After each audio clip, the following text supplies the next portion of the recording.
पूरे हमारे जिला झज्जर के सिटी के साथ योगदान और मेरे सम्मानित मीडिया के साथियों का मैं धन्यवाद और स्वागत करता हूँ। और अपनी तरफ से, अपने परिवार की तरफ से, अपने साथियों की तरफ से, कांग्रेस पार्टी की तरफ से मैं सबको बहुत बहुत नव वर्ष की बधाई देता हूँ। मकर संक्रांति और कल जो लोहड़ी उसकी भी मैं सबको मुबारकबाद देता हूँ। आज आप लोगों से जो प्रेस कॉन्फ्रेंस के माध्यम से जो आज आप लोगों से राम राम हो, उसके लिए मैं आप सारे मीडिया के साथ में धन्यवाद करता हूँ। और जो लंबे समय से हमारी पिछले 8 दिन हरियाणा के अंदर आदरणीय राहुल गांधी जी के नेतृत्व में जो पद यात्रा चली, उसके लिए भी मैं सारे पूरे अपने हरियाणा के और देश के मीडिया का मैं धन्यवाद करता हूं। जिस प्रकार से सब साथियों ने एक सच्चाई को लोगों तक पहुंचाने का काम किया, मैं आप सबका मैं धन्यवाद करता हूं। और जो हरियाणा की जनता ने, जो लाखों लोगों ने चौधरी भूपेंद्र सिंह हुड्डा जी के और आदरणीय उदय भान जी के नेतृत्व में, भाई जितेंद्र जी के नेतृत्व में जो लोगों ने प्यार, मान, सम्मान आदरणीय राहुल गांधी जी का किया, मैं पूरे हरियाणा की जनता का मैं धन्यवाद करता हूँ। और इस यात्रा से जब कन्याकुमारी से चली और हरियाणा की लास्ट तक जो हमारा बॉर्डर है अम्बाला तक राहुल जी पहुंचे, जो अमन चैन भाईचारा की राहुल जी ने बात की, जो नफरत के खिलाफ जो इस देश में राजनीतिक चल रही है, उसमें राहुल जी ने प्यार बांटा और पूरे हरियाणा के लोगों का प्यार और मान सम्मान मिला। और जो बीजेपी के लोग राहुल गांधी जी की यात्रा पर सवाल उठा रहे थे, हमारे प्रदेश अध्यक्ष ओम प्रकाश जी, हमारे अनिल जी और भी हमारे नेता जो इनके ऊपर कटाक्ष कर रहे थे, आज हरियाणा की जनता ने ये दिखा दिया कि बीजेपी गवर्नमेंट से, जेजेपी गवर्नमेंट से लोग कितने त्रस्त है, कितने बेरहमी से लोगों को लूटा जा रहा है। चाहे वो प्रॉपर्टी आईडी हो, चाहे वो फैमिली आईडी हो, चाहे वृद्धा पेंशन काटने की बात हुई हो, चाहे जो बीपीएल के हमारे गरीब परिवारों के साथ जो शोषण हुआ, जो एक आईडी के नाम से जो गरीब परिवारों की आय, जिनकी बेचारों की आय 60,000 भी नहीं है, उनके 3-3 लाख रुपए दिखा के उनकी राशन बंद कर दिया। ये गरीबों की बात करते थे, मजदूर की बात करते थे, आज गरीब को और मजदूर को मारने का काम किया। किसान की आज कल मुख्यमंत्री ने मीटिंग की है गन्ने के भाव बढ़ाने की, तो हमने विधानसभा में उठाया था चौधरी भूपेंद्र सिंह हुड्डा जी ने कि आप पंजाब के ने जो गन्ने का रेट बढ़ाया था, हमने हरियाणा में हमने जो पिछले 10 साल के टाइम बढ़ाया था, उसका तो कम से कम हमारा आप एक गन्ने का रेट बढ़ाए, तो कहीं ना कहीं मजदूर को, गरीब को, किसान को, मिडिल मैन को मारने का काम किया। और हरियाणा की जनता ने अब ये मन बनाया। पानीपत की रैली के लिए भी मैं धन्यवाद करता हूँ। पानीपत की रैली में जो साथी हमारे पूरे बादली हल्के से जिला झज्जर और हरियाणा के लोगों ने जो साथ दिया, और अब मैंने अपने स्पीच में भी कहा था, हरियाणा की और देश की फिजा और हवा दोनों हो चुकी है। आने वाला समय हरियाणा के अंदर चौधरी भूपेंद्र सिंह हुड्डा जी के नेतृत्व में कांग्रेस की गवर्नमेंट बनने जा रही है, और देश के अंदर आदरणीय राहुल गांधी जी और सहयोगियों के साथ कांग्रेस की गवर्नमेंट बनने जा रही है। तो मैं आज आप लोगों से मुलाकात करने का ये विषय था, क्योंकि जो हमारा अनुभव रहा इस यात्रा से, आज मैं वो भी आपसे साझा करना चाहता हूँ कि जिस प्रकार से हम राजस्थान बॉर्डर से फिरोजपुर होते हुए पंजाब बॉर्डर तक पहुंचे, जो लोगों राहुल गांधी जी के साथ चले, मजदूर भी मिले, किसान भी मिले, खिलाड़ी भी मिले, बिजनेसमैन भी मिले, हमारे कुछ ऐसे संस्थाएं थी वो भी मिली, हमारे जो कर्मचारी संघ वो भी मिला। तो लोगों ने ये बताया कि हरियाणा की जनता इस गवर्नमेंट से कितनी दुखी, और प्रत्येक व्यक्ति ने, किसान ने भी अपनी बात रखी है, खिलाड़ियों की ये बात करते थे, खिलाड़ियों ने भी साथ चलकर कदम से कदम मिला के अपनी बात रखी, युवाओं ने भी बात रखी, अग्निवीर का जो ये ढंढोरा पीटते थे, अग्निवीर के उसमें हमारे नौजवान साथियों ने, और बड़ा गंभीर विषय है, नौजवान साथियों ने ये कहा राहुल जी को, मैं साथ भी हम चल रहे थे कि राहुल जी हमें नौकरी के लिए अगर हम कोई विरोध करते हैं तो हमारे को धमकाया गया, डराया गया है कि आगे से आप कोई नौकरी नहीं देख सकते। तो कहीं ना कहीं ये हमारे देश और प्रदेश के युवाओं को दबाने का काम किया गया, जो अग्निवीर के नाम से ये युवाओं के साथ खिलवाड़ हुआ, हमारी फौज को कमजोर करने का काम किया। तो इसमें आदरणीय राहुल गांधी जी ने कहा है कि जिस दिन देश में हमारी गवर्नमेंट बनेगी, कांग्रेस की गवर्नमेंट बनेगी और हरियाणा में हमारी गवर्नमेंट बनेगी, तो चाहे अग्निवीर की बात है, चाहे बीपीएल परिवारों की बात थी, चाहे किसान की आय दोगुनी करने की बात थी, और जो खासकर जो बीपीएल और मजदूर किसान के साथ जो मिडिल मैन के साथ जो हुआ है, इसको हम हरियाणा में दोबारा से पेंशन की बात है, या हमारा एक योजना चली चौधरी भूपेंद्र हुड्डा के टाइम में कि गरीब परिवार को दाल, चावल, गेहूं और तेल जो दिया करते थे, उन्होंने बंद किया है, हम दोबारा से इसी को लागू करेंगे। जो 100 गज के प्लॉट हमारे थे, जब हमारा चौधरी भूपेंद्र सिंह हुड्डा जी मुख्यमंत्री थे तो उस टाइम 100 गज के प्लॉट दिए थे, बीजेपी ने आते ही बंद किए। और हमने ये वादा किया हमारा 3-4 चीजों पर फोकस होगा। ये जो हमारा एक किस्म से हमारी जो मीटिंग है उसमें फोकस हुआ है कि कैसे हम गरीब को, बीपीएल परिवारों को मजबूत करें, कैसे हम नौजवानों को रोजगार दें, कैसे हम किसान को मजबूत करें, कैसे किसान की आय को हम दोगुनी, ये तो कहते थे बातों से, हम कैसे किसान को आगे लेके जाए। तो काफी चीजों पर हमारी चर्चा हुई है। मैं इन शब्दों के साथ आप सबका धन्यवाद करता हूँ। आप कोई बात पूछना चाहते हो तो आप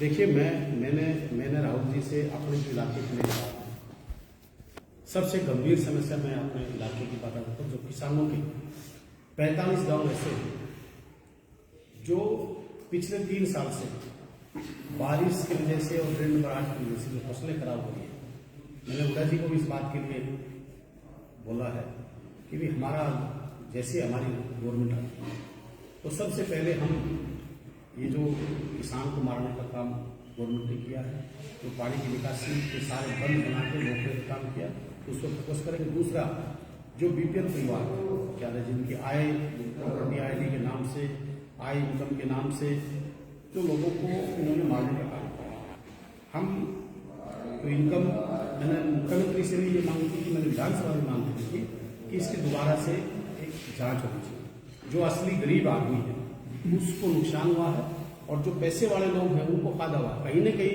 ये गोलमाल करके, सेटिंग करके गरीब मजदूर पे गला घोटने का काम किया।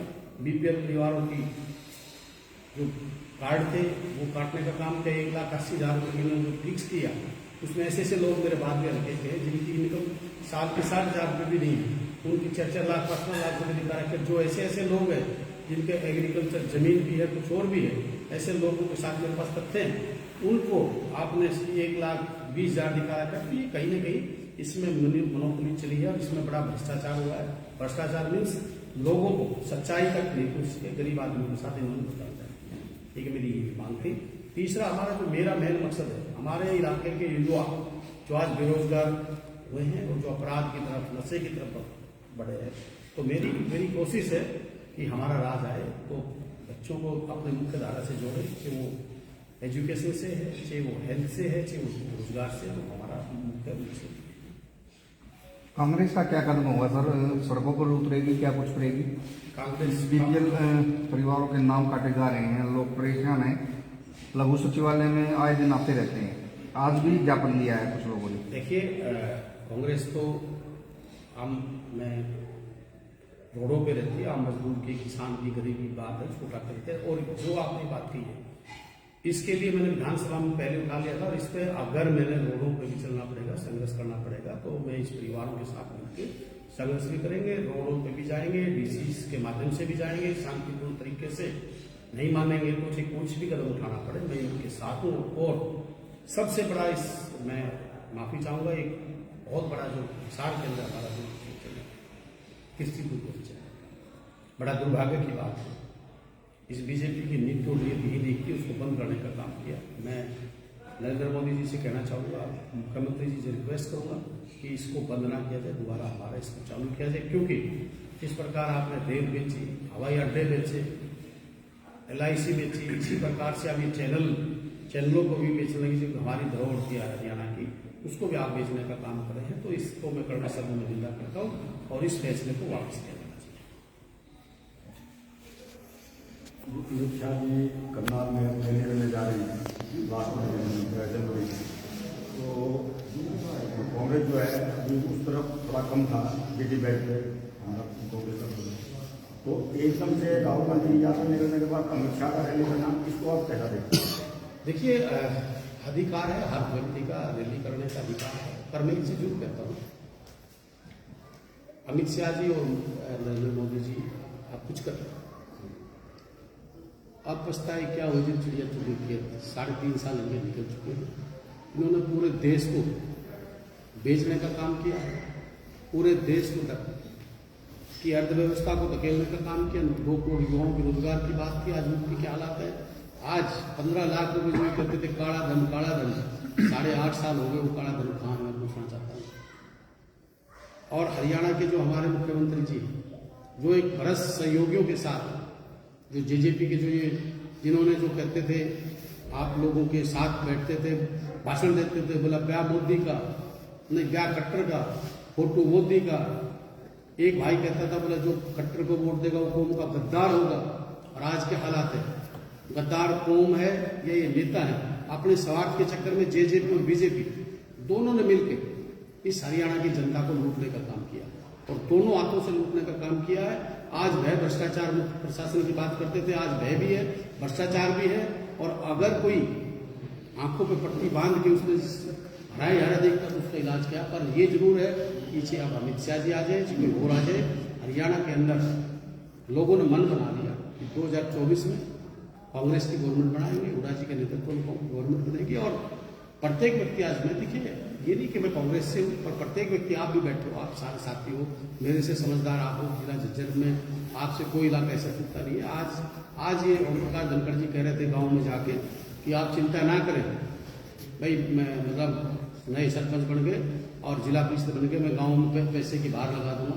5 साल मंत्री रहे, मैं ओम प्रकाश जी से पूछना चाहता हूँ 5 साल मंत्री रहे, क्या ये लवारी गांव पाकिस्तान में था?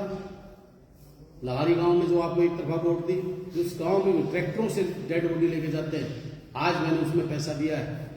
इस्माइलपुर गांव था, उसकी क्या हालात है? मतलब कल कह रहा जाके लोग बता रहे थे, मतलब 2 महीने में बन जाएगा। मैं तो कहता हूँ 2 महीने में तो आपने क्या बनवाया? आपने 8.5 साल में आपकी आंखें नहीं खुली, आज आप पैसे की बात करते हो। एक चीज और मैं कह रहा हूँ कि इन्होंने जो ये आज जो प्रचार कर रहे हैं कि भाई मैंने तो बहुत पैसा दिया, आज हिसाब दे रहे तो दे 1650 करोड़ रुपए का हिसाब बादली की जनता में कि आपने जो 1650 करोड़ रुपए लगाए थे बादली में, वो कौन से गांव में लगे? आज जहां रोडों के पैसे बिल पास हो गए वहां रोड नहीं बन रहे, जहां धर्मशाला के पैसे लग गए। पाटोदा के अंदर एक जोड़ है जिसके 1 करोड़ 60 लाख रुपए आ रहे हैं, उस गांव के लोगों से जाके पूछो क्या ओम प्रकाश जी 1 करोड़ 60 लाख रुपए इस गांव में लगे हैं उस जोड़ के अंदर?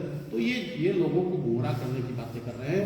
ओम प्रकाश जी की मैं एक वीडियो देख रहा था कि भाई आप बोला यहाँ आंसू फैलाने वाला आएंगे। ओम प्रकाश जी आपको लोगों ने 5 साल का मौका दिया, आपने लोगों को, चलो नेता तो आंसू निकाल लेंगे, चलो कोई बात नहीं, आपने लोगों के आंसू निकलवा दिए। 8.5 साल में लोगों के साथ अत्याचार, बादली की जो जनमत संग्रहालय होने के बाद मुख्यमंत्री ने उसको नोटिफिकेशन करा दिया। आज वहाँ ऑफिसों पर दबाव बना के बादली और अपने इसमें माजरा और पासोर में इलेक्शन नहीं होने दे रहा है, ये इनकी सियासत है। और लोगों से कहता है कि मेरे को वोट दो। आप ये छोटी सोच की राजनीति करते हैं। दूसरा जो बादली का जो रोड था, बड़ी हैरानी की बात, आप लोग सब जानते हैं, झज्जर से बादली मैंने 20/2 को मंजूर करा दिया, 20/22/5 को इन्होंने टेंडर कैंसिल करा दिया। अब फिर मैंने विधानसभा में दुष्यंत चौटाला से मुख्यमंत्री से लिखित लिया, तो इनके लोग कहते हैं कि 3 महीने में काम शुरू हो जाएगा।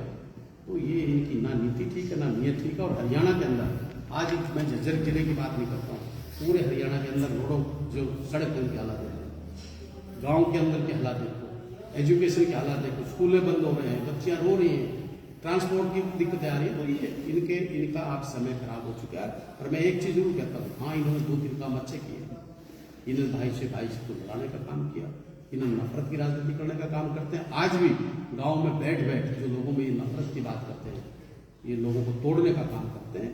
तो ये लोग अब ओम प्रकाश जी और पूरी बीजेपी की नीतियों को समझ चुके हैं। आने वाला समय तो डॉक्टर साहब वो आप कहते लुहारी वाला उसको ब्रीफ करोड़ दे रहा था, लुहारी वाला मामले में संतान घाट का बता रहे हो, वो क्या मतलब? देखिए, लोहारी गांव हमारे उधर से गुड़गांव डिस्ट्रिक्ट से होकर पहला गांव और बड़ा गांव था। ओम प्रकाश जी को दोनों बार लोहारी गांव ने अच्छी वोटों से जीता है।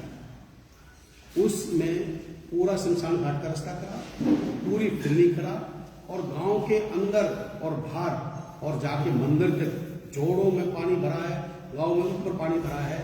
और ओम प्रकाश जी ने इलेक्शन से पहले वहां वादा किया कि मैं ये आप करा दूंगा। अब भी उन्होंने उसमें कुछ नहीं होती। आप मैंने 60 लाख रुपए अपनी ग्रांट से दिए। उसके बाद में अभी 2.5 करोड़ रुपए का मुख्यमंत्री जी ने मंजूरी दी। मैंने कहा भाई इसकी चारों तरफ की फिरनी बनवाओ। तो उस गांव में शमशान घाट में भी ट्रैक्टरों में, मैं आपको फोटो दिखाता हूँ, मीडिया के साथियों को मैं फोटो दिखाता हूँ, ट्रैक्टर ट्रॉली में डेड बॉडी को लेके जाते हैं। शमशान घाट में भी जाने का रास्ता नहीं है। तो ये विकास कहाँ से विकास हुआ? पंचायत मिनिस्टर रहते हुए जो आदमी पूरे हरियाणा का मालिक था पंचायतों का, और फिर बाद में आप सिलाना चले जाओ, आप सिलानी चले जाओ, बुकनिया चले जाओ। आप कौन सा ऐसा गांव है? ओम प्रकाश जी आंख को चश्मा हटा के मेरे साथ आए, आप गिनवाए कि भाई मैंने इस गांव में विकास किया। 103 गांवों में कहीं तो विकास दिखे। सुबाना में देख लो, ढाकला में देख लो, इसके के गाँव में देख लो, किसानों की क्या हालात है। चांदोल में चले जाओ, इधर काशनी सुरैती इधर चले जाओ, बुकनिया चले जाओ, गढ़पुर चले जाओ, इस्माइलपुर, फतेहपुर, कोई से ऐसे गाँव होते हैं। इनके 40 गाँव ऐसे हैं जिनकी जिंदगी नरक बना रखी 8.5 साल में। जो हमारे समय में काम हुए थे उसके बाद इन्होंने काम नहीं हुआ। और आप, मैं मीडिया के साथियों से रिक्वेस्ट करता हूँ, आप चलो, आप खुडन देखो, लोहारी देखो, सिलाना देखो, इस्माइलपुर देखो, बुकनिया भी देखो, आप शाहपुर जैसलपुर, उधर दोबारा लुक्सर गंगड़वा, ये हालत है। तो आप चल के देखो तो फिर आपको पता लगेगा। अगर मैं झूठा हूँ तो मैं मीडिया के सामने कहता हूँ, मैं आप लोगों की, मैं ओम प्रकाश जी से भी माफी मांगूंगा, आज जोड़ के सबसे माफी मांगूंगा। मेरी बात झूठ है। आप जाओ, आप बादली से बादलगढ़ का रोड देख लो, झज्जर से बादलगढ़ का रोड देख लो, बुकनिया का रोड देख लो। कौन से ऐसे ये जो विकास की बात कर रहे हैं, विनाश का काम करने का काम किया है। और अब हमारे तो आंसू अपने चाचा का, वो अपने भाइयों का, अगर हमारा है, हमको तकलीफ में हो तो घेर लेंगे। पर ओम प्रकाश जी ने तो लोगों की आंसू निकाली है 8.5 साल में, लोगों की मरोड़ निकालने का काम किया। लोगों के साथ जो आंसू निकाली जब तो इनका सीरिया निकाला। तो हमारे नेता के बारे में ना कहे और बोले वो बोले जिसमें कमियां ना हो। तो भ्रष्टाचार में नीचे से लेके ऊपर तक डूबा हुआ है। हर एक चीज कह रहा हूँ मीडिया के साथियों, अच्छे ऑफिसर उनका सम्मान करेंगे, अच्छे नेता उसका सम्मान करेंगे। और जो भ्रष्ट नेता है, चाहे वो भ्रष्ट ऑफिसर है, ये जो हमारे को कहते थे ओम साहब के लिए, हमारे जेल में जाए या ना जाए, पर एक चीज आपको कह रहा हूँ, आपके माध्यम से कहना चाहता हूँ, ये जो भ्रष्टाचार और ईडी और सीबीआई का बड़ा शौक था, तो ओम प्रकाश जी और ये जेजेपी और बीजेपी के नेता तैयार रहे, जिन्होंने हरियाणा की जनता का खून चूसने का काम किया। जो नीचे से ऊपर तक भ्रष्टाचार में कभी लिप्त है, जो उनका हम जरूर उनकी इंक्वायरी करा के उनका जो वो लोगों का खून पसीना चूसा इन अफसरों ने और इन नेताओं ने, वो जरूर हरियाणा की जनता के सामने। भ्रष्टाचार में ओम प्रकाश क्यों है? भ्रष्टाचार ओम प्रकाश जनपद का, आप, मैं कह रहा हूँ ओम प्रकाश जी जो अध्यक्ष जी है, वो दे जनता को ब्यौरा। आप राज माने से पहले क्या थे और आज क्या हो? मैं कह रहा हूँ, चैलेंज करता हूँ, जनता के सामने बोलूं। और सारी चिट्ठियां तैयार हैं, सबके डॉक्टर तैयार है। और ईडी और सीबीआई का बड़ा शौक है, वो चीजें हम लोगों को, ईडी और सीबीआई हम तो लोगों कोर्ट को मानते हैं, लोगों के सामने जरूर दिखाई दे। मैं लोगों से भी रिक्वेस्ट करता हूँ कि भाई ये जो 10 साल पहले, जो 8.5 साल पहले इनका सबका रिपोर्ट देख लो, आज देख लो, आज भी क्या है। झज्जर बादली वाला जो सड़क मार्ग की बात कही है इस पर आपने, कुलदीप वत्स ने कहा था कि ये ठीक नहीं होता तो मैं धरना दूंगा। मैंने रिटर्न में लिया है, विधानसभा में रिटर्न में आपको लेटर दे देता हूँ। इन्होंने 3 तारीख न तीसरे महीने की 10 तारीख से पहले रोड को काम शुरू करने की बात की है, टेंडर छोड़ दिया है। अगर 10 तारीख तक ये रोड नहीं बनना शुरू किया तो 1,01% यहाँ धरने पर बैठे। और लोगों से कटोरा लेके भीख मांगूंगा कि ये गवर्नमेंट की नीयत और नीति दोनों खराब हो चुके हैं। ये दिन का ये कंगाल हो चुके हैं। आप लोगों से पैसा इकट्ठा करके फिर बनवाने लगा।